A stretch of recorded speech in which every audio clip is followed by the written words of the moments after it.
Welcome. Today we're going to talk about Plato's dialogue, CRITO, what have you. All right. Today is 14 June 2017, live from Cincinnati, Ohio. And this opening picture, we have the Plato statue, which is in the Academy of Platonis in ancient Greece, or Athens, rather. And here he was colored up, some scars, and censored. All right, we have good questions to think about in the dialogue of CRITO. So, civil disobedience. When is it justified? When is it? When is it not?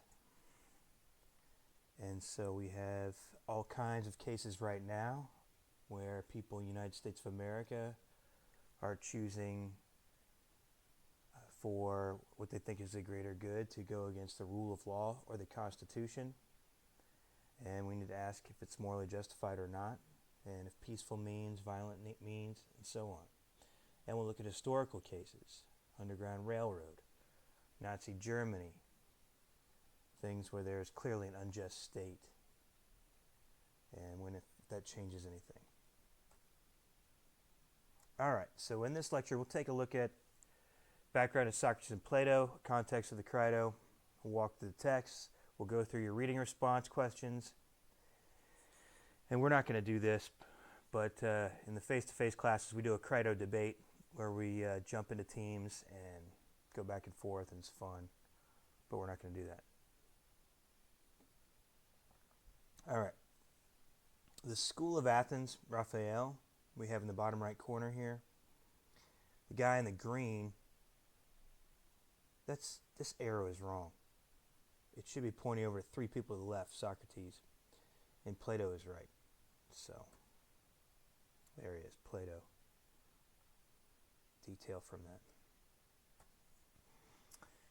All right, you can get to this Plato's Academy. If you see in this map in the upper left, Agora, you can just kind of take this road. It takes forever. I did it. It took like an hour and a half. It's too long. Better to take a cab or a bus. If you remember the chronology of the first 4 dialogues, Euthyphro is Socrates' conversation in the Athenian Agora before his trial. Apology is Socrates' trial in the Agora. CRITO, the conversation with Socrates in jail. And the Phaedo is the final dialogue with Socrates in jail before he took the hemlock, carried out the death sentence.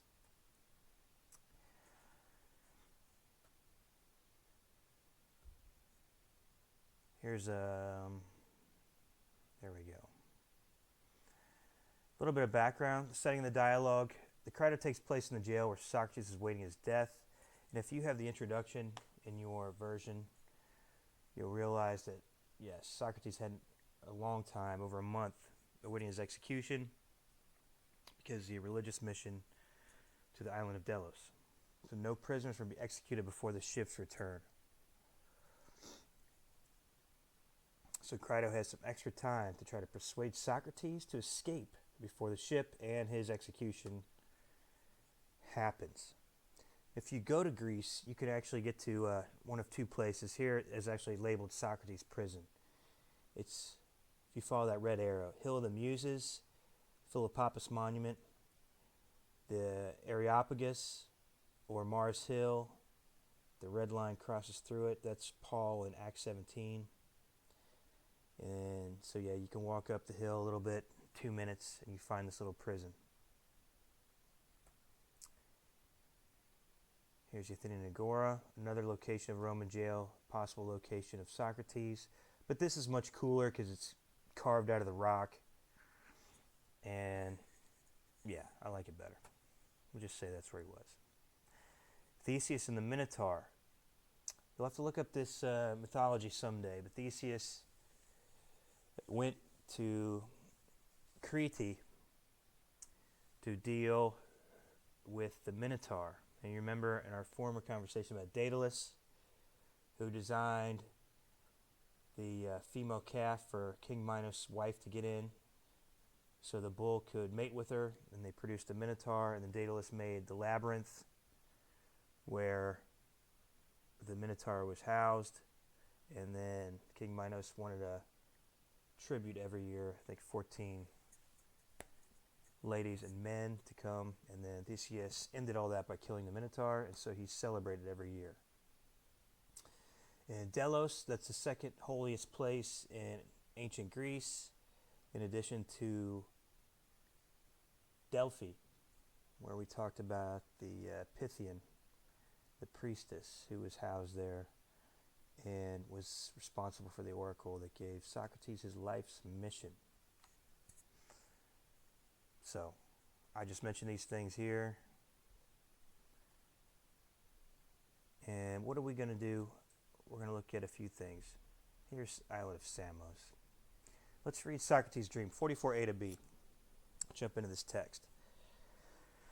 All right, so Socrates, Crito, they have a little banter in the beginning. Socrates says, I will tell you, I must die the day after ship arrives. Crito, that is what those in authority say. Socrates, then I do not think it will arrive on the coming day, but on the next. I take to witness of this a dream I had a little earlier during this night. It looks as if it was the right time for you not to wake me. Crito, what was your dream? Socrates, I thought that a beautiful and comely woman dressed in white approached me. She called me and said, Socrates, may you arrive at fertile Pythia on the third day. Which, if you have a footnote, it says a quotation from the Iliad, chapter 9, 363. So we need to ask the question, is it possible, if God exists, or gods, to speak to us in dreams? And many of us I've had friends tell me that dreams where God speaks, it's as a vision, it's a different texture than a normal dream. So you be the judge, but analyzing this testimonial evidence or even your own personal experience, have you had a dream versus a vision or possible information from God? So post about that on the discussion board. Let's talk about it. If you want to bring that up in your reading response, part 2, please do. All right. So Crito has this old friend Socrates whose biggest scandal in 399 BC had this trial, which was a farce. Socrates gets sentenced to death, of all things, for corrupting the youth when he's probably the best guy in Athens helping the youth. So let's look at his arguments here. 44b to d. Crito would lose an old friend. Think about how powerful this is. Crito's like, I'm going to pay these guys, I'm going to get you out of here, because you are my good friend, and I don't want to lose you. So we need to think about, what would we do for our friends if we were Crito and our friend was Socrates in the same situation? What would we do if we were going to lose our best friend to an unjust execution? And what would we do to keep that person alive? Secondly, 44c, Crito's reputation would be tarnished, since Crito assumes the assumption will be that he valued hoarding his own money more than he cared about using it to save a friend through bribery in this case. So think about that. Would you think less of someone who didn't help a friend out of a Thai prison, even if it involved illegal bribery? What kind of a friend wouldn't help his best friend, who, let's assume, was unjustly accused and sentenced to death, escape from prison? So let's bring this on the discussion board. I mean, this might be a powerful argument. If your friend was busted and accused of selling drugs on a Thai beach and ended up in prison, and you could bribe these guys to get your buddy out of there, why wouldn't you do that? Shouldn't you do that? Let's discuss. All right. Then 44c to e, discuss the opinion of the majority. Crito says, quote, your present situation makes it clear that the majority can inflict not the least but pretty well the greatest evils if one is slandered among them. So 44d. So think of other examples in history or your high school. Remember in the Apology, Socrates tried to deal with his earlier accusers, these rumors that were floating around, to try to have a clean slate where the trial could occur on kind of a fair, neutral ground. This is just the reality. So, things right now, is the public able to evaluate political issues rationally? If many media outlets are biased against Republican candidates, for example, the 2008 election, if you look at those statistics, Obama and McCain, and 2016 elections, Trump and Hillary. Does Jesus get a fair shake in a society where the American universities and American media is dominated by many anti-Christian forces that like to mock the worldview. So personally, this is personal to me as a Christian, where you have state schools in California, Vanderbilt University, who are going after Christian groups, who regularly go after people for their Christian professors, Christian students, Christian organizations, for their beliefs. And often you have guys like Bill Maher and these other people, they like to mock the worldview of Christianity. And mocking is a very good tactic to try to dismiss somebody's view. If you mock and you can make fun of somebody, you dehumanize, you delegitimize, or demonize somebody, or mock them, then you get a good chance to get people to ignore their arguments. Bob Marley, how long shall we kill our prophets? All right. So Crito's arguments 45b to E. Crito assures him that money is no object. And, in fact, Socrates will be a hero welcomed in places like Thessaly, northern Greece, 45c. Crito says, it's wrong for a person to give up his life when he could save it, and also to let your enemies have victory. Now, this is interesting. A lot of us don't want our enemies. Wow, you don't just have to win for yourself. You can't let your enemies win. You can't be beaten by a guy like that. So ask yourself how powerful that is. If you want to bring this up in discussion board, let's talk about it. Is it wrong to just go to your death and just accept this and not fight? So Socrates and Jesus, they let their enemies do this to them. Were these things wrong? Think about other cases from history of the movies, and let's talk about this in discussion board. All right, Crito's arguments from 45b to E. Crito says, this is wrong to do this to your sons. So if you're a parent or going to be a parent, and, well, you have at least one parent or had parents, think about this. Is Crito right when he says, either you should escape from prison now and be a father to your sons, or you should not have had these sons in the first place? So think about that. Is he right? Is this a certain philosophy of parenting? Is this a well-formulated dilemma, or is this a false dilemma? In other words, are there other options than these two that Crito presents? And in general, how many Americans have a healthy philosophy of parenting, where if you're not going to do this and this, then you should not even engage in this activity which produces kids, and so on. So Crito's trying to take a responsible, hey, either you shouldn't have kids, you had kids, so now you got to get out and be a parent to them, be a dad. All right, next argument. Crito adds a little bit more to the reputation argument, and he says a man's friends would be seen as cowards by some in Athens who knew what was going on if they don't rescue the most virtuous man in Athens from an unjust death, especially after a shameful and unjust trial, 45e to 46a. Now, keep in mind that many Athenians will agree with the court that Socrates should be put to death, but some disagreed with the majority, and they said, you know what? Actually, they knew Socrates, and they thought he was a good man, and this was a huge injustice. So, let's go back here to this. We haven't talked about this popular view of justice in ancient Greece. It's mentioned in the Republic, Plato's Republic, but basically a popular view of justice in ancient Greece was where you do good to your friends and you harm your enemies. Do good to your friends and you harm your enemies. Now, in this case, Crito isn't saying harm your enemies, just don't let them win. So since justice is for, in ancient Greece, it would be for Crito to help his friend out and help him escape. But instead, Crito is not a good friend. He's not practicing justice, since he just lets his friend Socrates die and Socrates' enemies win. So that's why Kratos also worried about his reputation. So yeah, a man's friends would be seen as cowards and also as unjust if they don't help their friend out of the situation. All right. Now let's look at 47D to 48C. These are good passages here.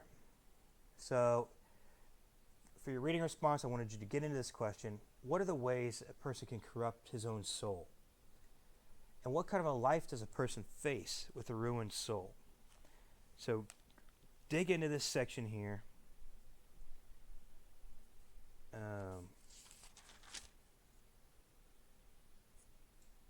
And let's see what you come up with.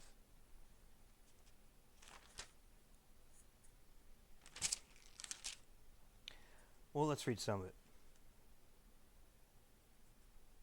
All right, he's talking about harm here at 47 C and D. Socrates says, well said. So, with other matters, not to enumerate them all, and certainly with actions just and unjust, shameful and beautiful, good and bad, about which we are now deliberating, should we follow the opinion of the many and fear it, or that of the one, if there is one who has knowledge of these things, and before whom we feel fear and shame more than before all the others? If we do not follow his directions, we shall harm and corrupt that part of ourselves that is improved by just actions and destroyed by unjust actions. Or is there nothing in this? Crito, I think there certainly is, Socrates. Socrates, come now, if we ruin that which is improved by health and corrupted by disease, by not following the opinions of those who know, is life worth living for us when it is ruined? And that is the body, is it not? Crito, yes. Socrates, and is life worth living with a body that is corrupted and in bad condition? Crito, in no way. Here it is, 48a. And is life worth living for us with that part of us corrupted that unjust action harms and just action benefits? Or do we think that part of us, whatever it is, that is concerned with justice and injustice, is inferior to the body? And skip down, Socrates says, we should not think so much of what the majority will say about us, but what he will say who understands justice and injustice, the one that is, and the truth itself. So that in the first place, you were wrong to believe that we should care for the opinion of the many about what is just, beautiful, good, and their opposites. But some might say, the just are able to put us to death. All right. Then here it is. So, and my admirable friend, Socrates says, that argument that we have gone through remains, I think, as before. Examine the following statement in turn as to whether it stays the same or not. That the most important thing is not life, but the good life. And that the good life, the beautiful life, and the just life are the same. All right. I love this little passage here. So, but we need to think about this. Is he right about this? Can our actions, good and bad, help our soul? Socrates is going to talk about habituating ourselves into virtue with our choices. So he's going to, Aristotle's going to say this, that we can, through our choices, first through parenting and whatnot, we can hopefully reach virtue, if not just continence, in a lot of these areas in our lives.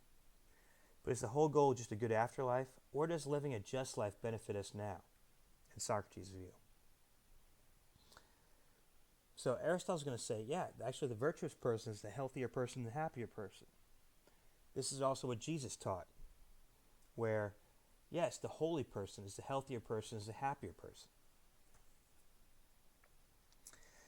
So yeah, 48b, the most important thing is not life, but the good life. Braveheart, every man dies, not every man truly lives. So I like this. There's a good life is more important than any life. Now, we're going to see this next year at Christmas in 6 months or so, 5 months, that The Last Jedi, we're going to see this. We might see the death of this Jedi Order and ethics. I'll skip that. All right. So in your reading response, what is the good life? On Socrates' view, what is the relationship of the soul to goodness? Work through all this. What do you would agree with and disagree? Find passages in your text, write a full paragraph, and cite. Okay, 49A to D. What do you make of Socrates' principles here? He may be right, he may be wrong. Quote, one must never do wrong willingly. And why? Quote, wrongdoing is in every way harmful and shameful to the wrongdoer. 49a to c. Revenge is also unjust. Quote, when wronged, inflict wrong in return. That is unjust. But do you agree or disagree with this? Let's throw this on the discussion board. Many people in the world think that if you harm a family member who might even deserve to be harmed, you should step on their neck. So not everyone in the world holds this ethic of Socrates and Jesus. Some people believe it's family first no matter what. If you've seen these John Wick movies, I've had friends from the Middle East, they say there's this kind of attitude, hey, don't forgive your enemies, pray for your enemies. No, you step on their necks. And most people don't realize that the eye for an eye principle in the Old Testament, that was actually a limiting principle. Some people say, oh, that's way too harsh. But no. In the Old Testament, the natural tendency is if somebody gouges out your eye, you want to gouge out both of their eyes or cut their head off.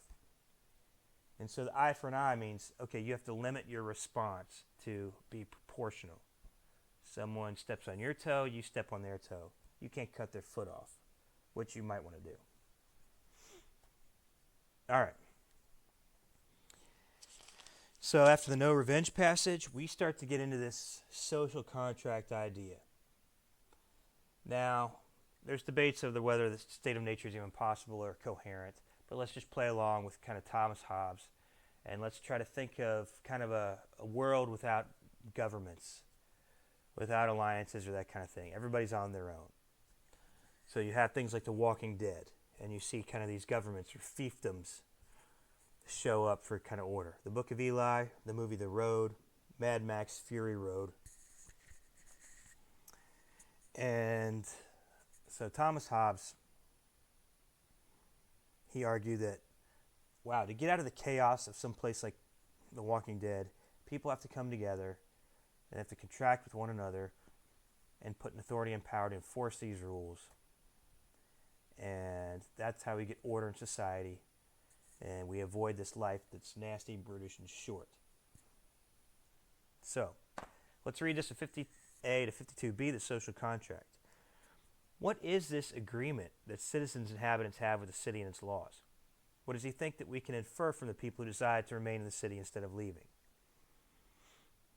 All right. Now this relates to us today. Have we all assented to the U.S. Constitution by remaining in this country? You be the judge. Let's talk about this on the discussion board. All right, 50a. Socrates thinks he could destroy society. So Socrates uses this device. He personifies the city of Athens. It's talking to him. And it says this. Tell me, Socrates, what are you intending to do? Do you not by this action you're attempting intend to destroy us, the laws, and indeed the whole city as far as you are concerned? Or do you think it possible for a city not to be destroyed if the verdicts of its courts have no force, but are nullified and set at naught by private individuals? Now what do you think of this? Will public civil disobedience to unjust court decisions by famous figures destroy order and the society, as Socrates says?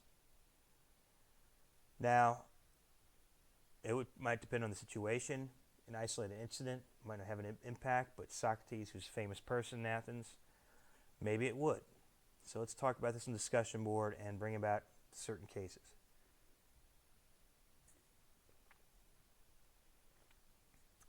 All right. 2017, we have these issues. So we have many people in the society, they think it is just and it will not destroy society, like the rule of law in the Constitution. So we have many people, even court-appointed justices, who are currently now going against President Trump's legal order to temporarily limit immigration from 5 countries in the name of justice to give all those Muslims in the countries a chance to come to the USA. Now, there's different arguments they give, but they're going against a legal presidential order. So it's going to go to the Supreme Court soon. Also, if the Supreme Court of the United States has an unconstitutional verdict, where it actually breaks the constitutional law or and amends the Constitution, adds something to it? Is it wrong for citizens to disobey that law? So constitutionally, only Congress can amend the Constitution. The Supreme Court of the United States cannot. But we have activist judges who actually argue that, like Stephen Breyer gave this best in a conversation with the late Justice Scalia, who was a conservative and a literalist or an originalist with the Constitution. It says, no, Congress has to make laws. The job of this court is to say constitutional, even if it's stupid. So yeah, Scalia had a stamp on his desk that said constitutional but stupid. All right. But Stephen Breyer and others, they think that, no, you know what? These 5 people in the Supreme Court, if this court decision will do good for society, then the court should overstep its legal bounds in the Constitution to make a decision, amend the Constitution to do good for society. You be the judge if it's okay or not. So, Dred Scott decision. Some argue that that unconstitutional decision brought about the Civil War. Plessy versus Ferguson, the Louisiana train case it was separate but equal. That clearly went against the 14th Amendment, one of the Reconstruction amendments to the Constitution after the Civil War. Same-sex marriage decision. Now, maybe this should be legal, but this was not for the court to decide. So it was fascinating that this Kentucky woman went against this decision, said she's not going to sign off on this marriage license if she was a government worker. And I thought, now that's interesting. Who gets to disobey the law? If the Supreme Court disobeys the law and creates law, why is it wrong for her to disobey the law when she's obeying the original law and she's actually obeying the Constitution, that type of thing? So who wins here? And it can lead to chaos if people don't kind of draw some lines here. All right, back to the text, 50D to 51A. This is Socrates' view of what Athens provided for him. 50D, he says, yeah, the city provided stability where his mother and father could marry and bring about Socrates' birth. It was a stable place for education of Socrates. His father was able to educate Socrates in the arts and physical culture. And this is wonderful. If it was chaos and like The Walking Dead, it's tough for, what's-his-face to raise a son, Carl, in this chaotic environment. Give him a school and all this and that. When you're fighting Negan and the governor and all these other clowns who are tyrants.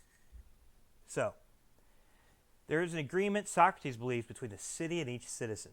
By living there, Socrates agreed to obey the laws. So because Socrates stays, there is no right to retaliation against the laws of the state. But is Socrates right about this? He may be, he may not be. Let's talk about it, and let's talk about specific cases. All right, here are the two options of 51B. So you guys read 51A to C.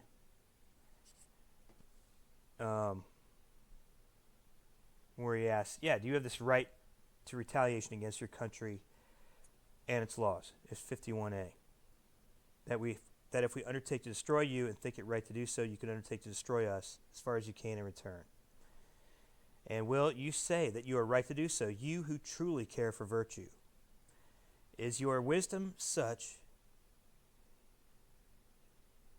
as not to realize that their country is to be honored more than your mother, your father, and all your ancestors, that is more to be revered and more sacred, and that it counts for more among the gods and sensible men, that you must worship it, yield to it, and placate its anger more than your fathers?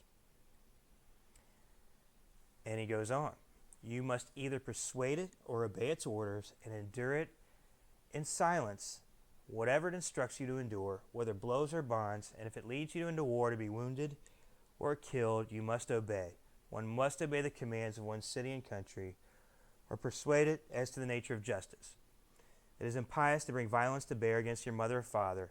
It is much more to use it against your country. Now, this is a very high view of one's country. So think about this. Is it right or is that wrong?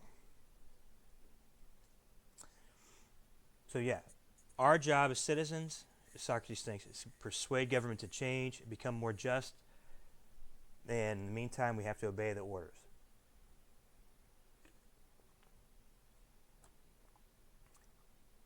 All right. More about Socrates' tacit consent to Athens. The assumption is if Socrates didn't agree with the state and the laws of Athens, he would have left at some point in his 70 years there. So in fact, it seems that it can be proved that Socrates loved Athens. So let's look at these passages. He never left the city except in military service. He never visited others in other cities like other people do. 52b. In his trial, we saw in the Apology, he preferred death to exile. 52d. And he jokes and says he left Athens less than blind people and disabled people do. 53a. But what do you guys think about this? Because you don't leave the United States of America, does it mean that you endorse the Declaration of Independence and the Constitution or not? It does raise up interesting questions, like what is the default view? So in this country today, we have big issues. You have the progressive movement, which since the late 19th century, you have Theodore Roosevelt, Woodrow Wilson, FDR, President Obama, Bernie Sanders. You have all these guys who believe something differently than the framers of the Constitution, the Founding Fathers, Declaration of Independence. So the question is, wait a minute.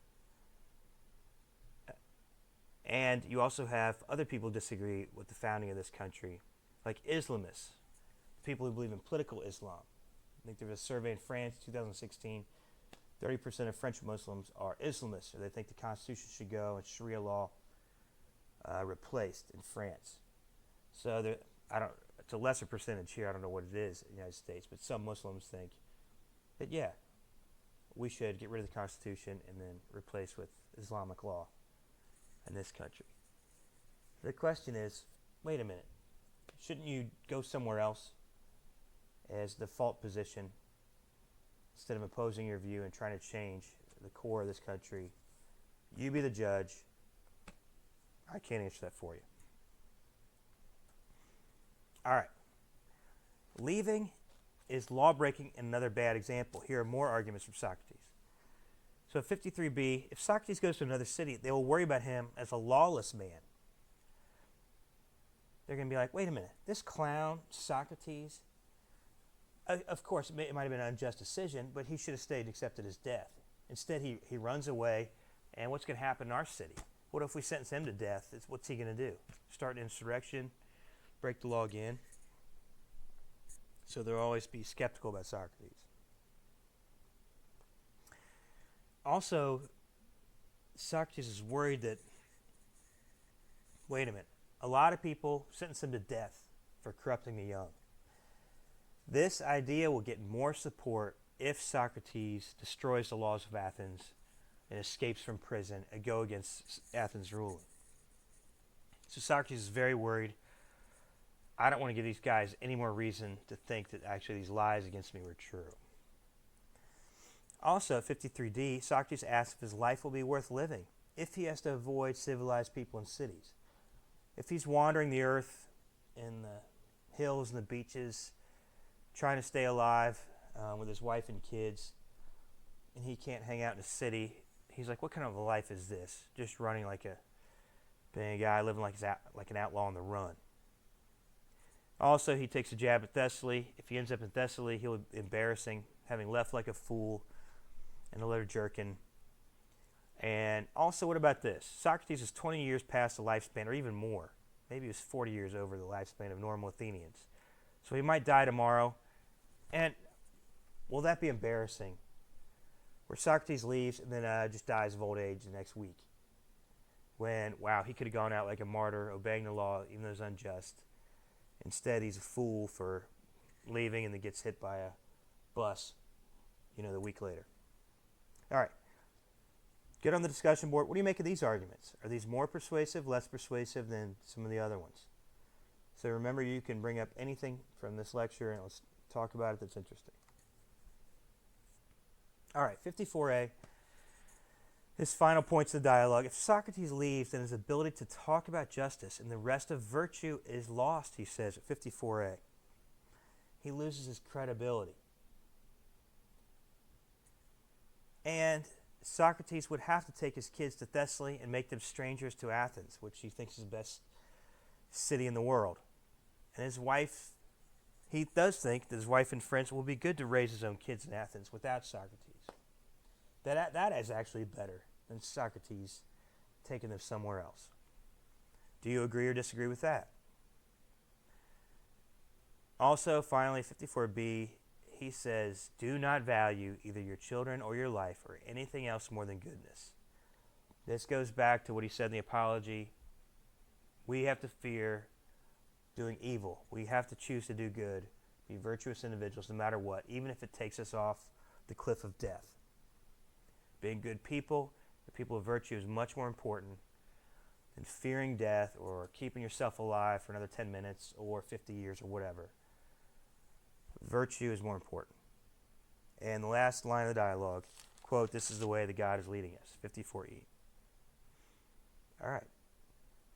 I'm excited to see what you guys think about what you think are, the top 2 or 3 persuasive arguments given by Crito.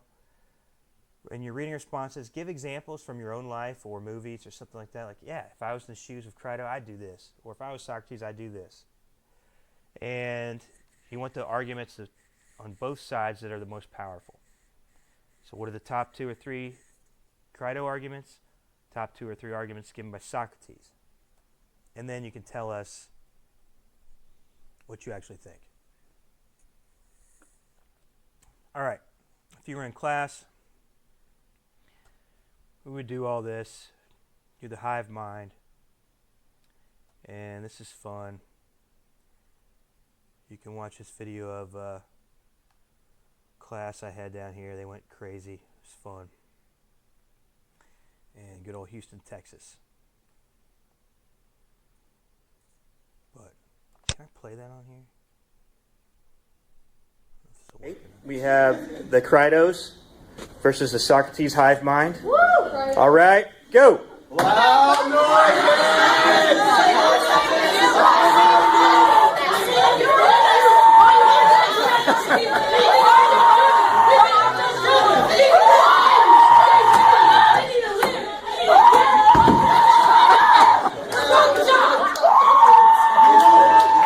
All right, help.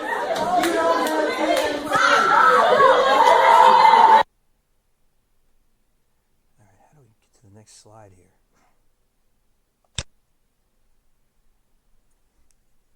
Quick review. Crito, you honor your friends. Remember the common Greek view of justice, doing good to one's friends and doing harm to one's enemies. Book 1 of the Republic. And notably, Crito doesn't say harm those enemies, just keep them from getting their way. And you don't want to lose your friends. It's a disgrace not to save Socrates. What kind of a friend wouldn't try to save their best buddy?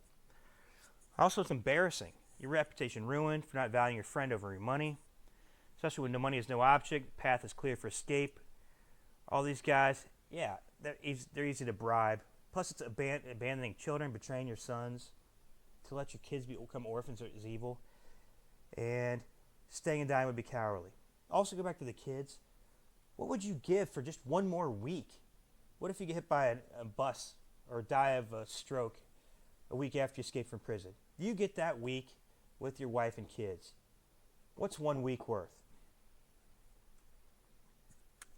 Now, Socrates is going to disagree, but you be the judge. All right, here's some pictures and random thoughts, but that's the core of the discussion. You're ready to, you can stop this and get on the discussion board or finish your reading response.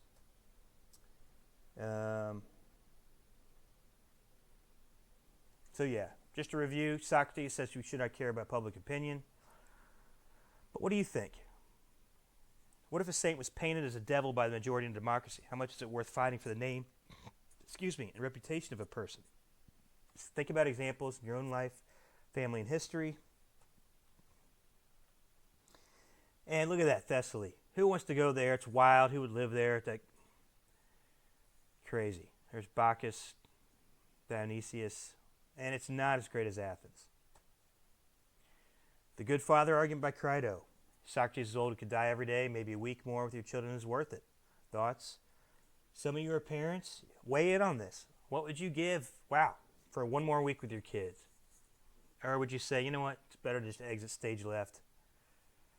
And because, the kids would prefer a father die a martyr, a virtuous person. You tell us what you think the virtuous thing to do for your dad, if your dad was Socrates. Would it change if your mom was Socrates? Socrates. Social contract theory, we want to talk about this. What do we owe our country and its laws, even when they're unjust? And should Americans leave if they don't like this country? If they choose to stay, should they obey the Constitution and the rule of law? Or try to persuade the government to change? Do you agree or disagree, and why? Would our founding fathers agree with Socrates? You can bring this up in your part 2 questions.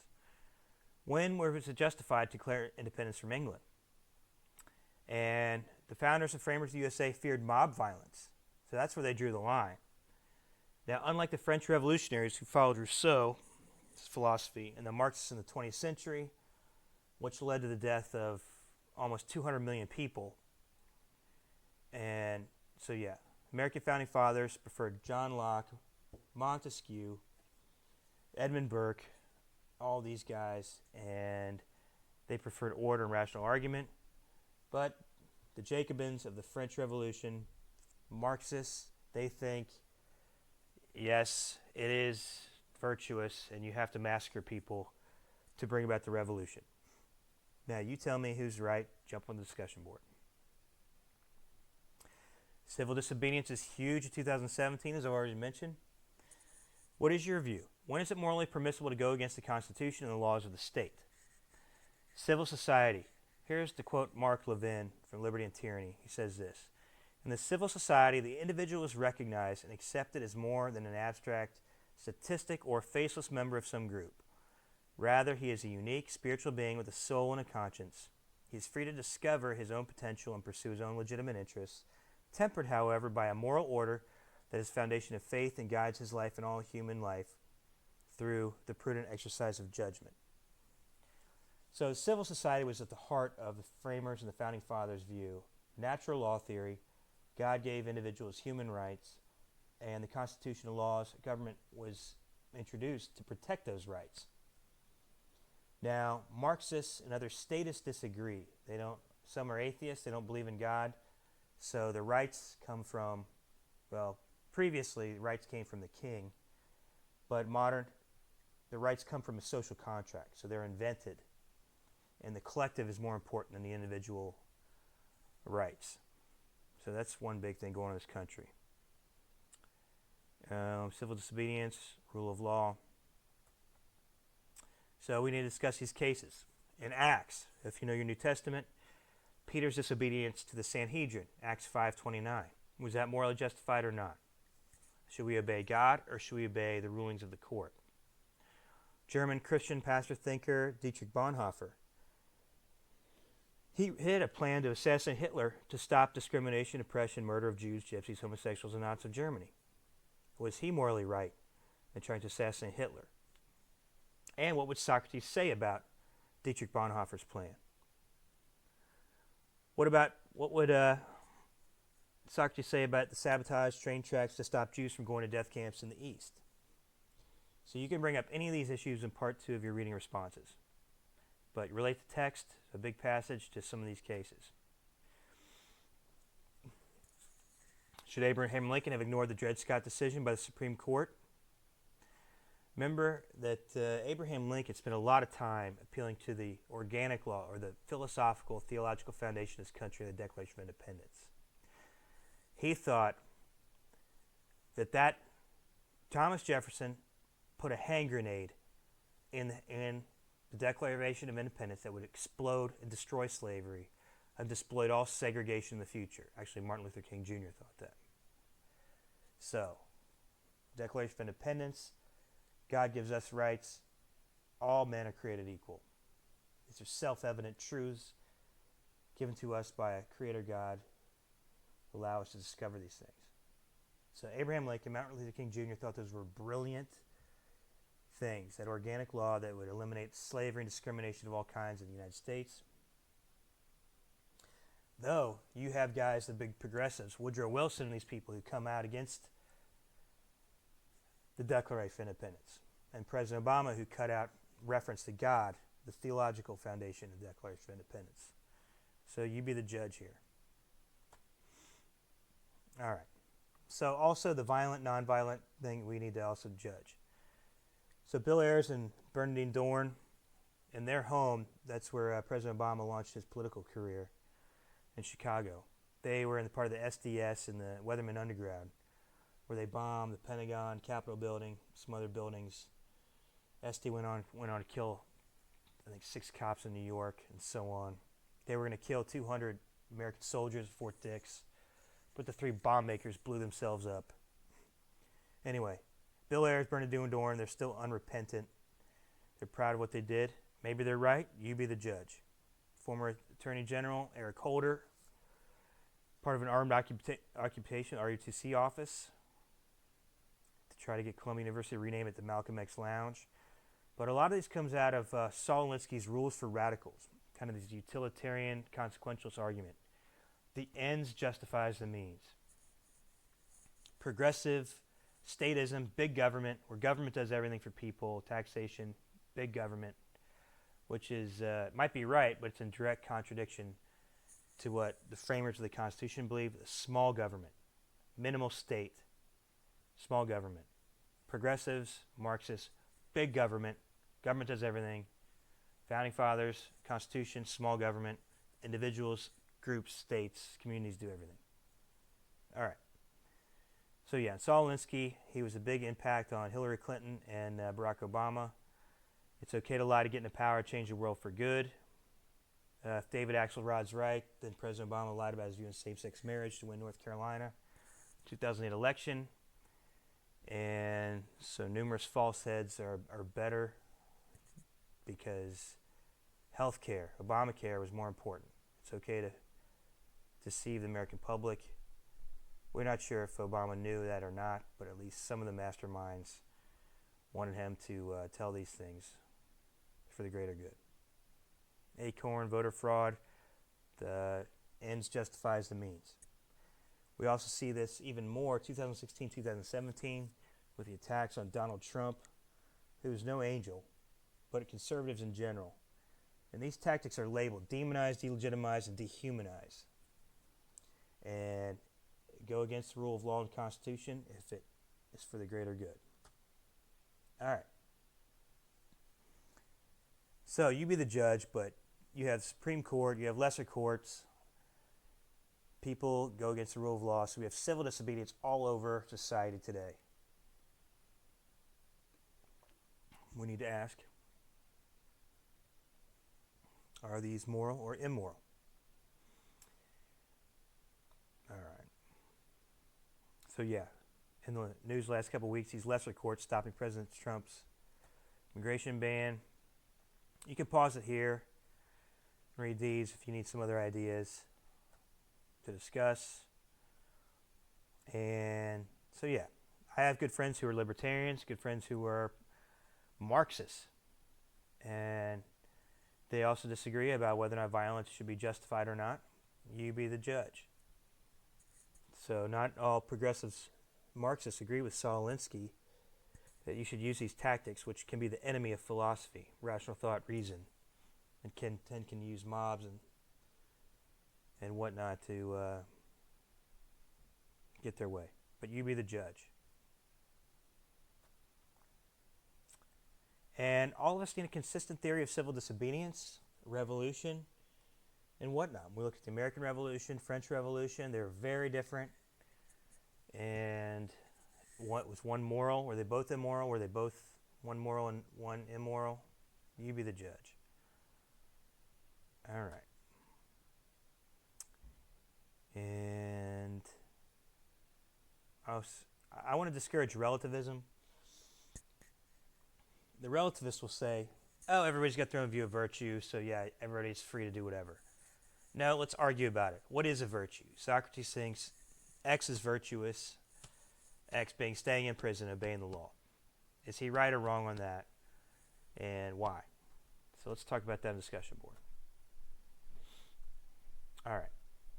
So what to know for exams? Just be able to remember the arguments Crito gives, that Socrates gives. Think about your own view of tacit consent to the United States of America, the Constitution. Should people leave if they don't want to, or try to persuade change in this country? And also, remember his metaphysics, his view of ethics, that we can destroy our own souls by our misdeeds, and we can increase our souls, and being a virtuous and good person is more important than anything else. All right. And think about what you would do. Do you agree with Socrates or Crito? I don't care what you think at all. I just want you to be able to appeal to some of their arguments, back them up with the text, and tell us your view. Also, as a side note, you have evidence here for your papers that Socrates was a good guy, Miletus was a guy corrupting the youth. So lots of passages in here.